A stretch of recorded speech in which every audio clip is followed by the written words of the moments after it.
A day in life a UPV student na pumasok kahit walang klase. So, yun nga, wala kaming klase sa arts. Pero pumasok pa din ako kasi late ko na nabasa sa LMS. Kasalanan ko din naman, no? Around this time, napag-desisyonan kong maglibot na lang sa Macau kaysa naman uuwi. Kasi nakakapagod din yun, no?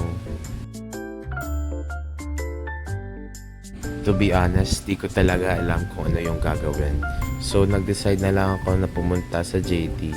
Kasi anong gagawin ko eh, alauna pa yung next class ko, di ba? So, yun, pumasok ako and ako yung unang tao. Siguro ako yung first customer. Like, what the hell? Pagpasok ko, naisip ko na may parcel pala akong dadating tapos walang tatanggap. Like, sa mga nagtatanong kung anong ginawa ko sa loob, nag-aral po ako ng mga 5 seconds.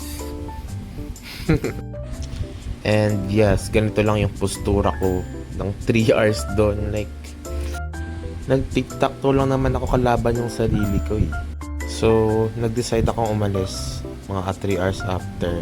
Then, biyahe ako papuntang UPV. Kasi, saan pa ba ako pupunta? Eh, sa eskwelahan, di ba? So, yeah. Buti na lang may pumayag na tricycle, diretso UPV.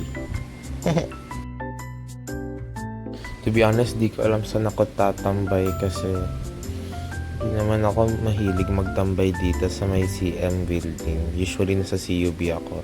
Pero pumasok na lang ako sa may management lab. And yeah, pretentious na nag-aral kahit hindi ko nga nabuksan yung notebook. To be honest, di din ako nagtagal doon, mga 1 oras lang. After that, pumunta ako ng Box 1 para bumili ng biskwit. Yan, nakapayang ako kasi umaambon. Like, I swear, umaambon din lang kuha sa video. Di ako nagsisinungaling ano akala nyo sa akin.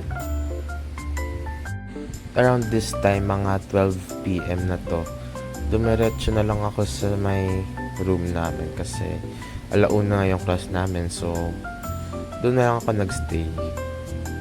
Yeah. Pagpasok ko, hindi naman ako mag-isa. Like, may ate doon, si ate, di ko alam yung pangalan niya. Pero may online class siya sa ibang subject. And yeah, sobrang lamig by the way kasi naka-aircon pero naka-mini fan pa ako. To be honest, ang tahimik talaga. Like, natulog na lang ako around that time. And by the way, econ yung subject namin dito ah. And this is us after, like, di ko get, sorry. And yeah, after that, uwi na ako. Bye!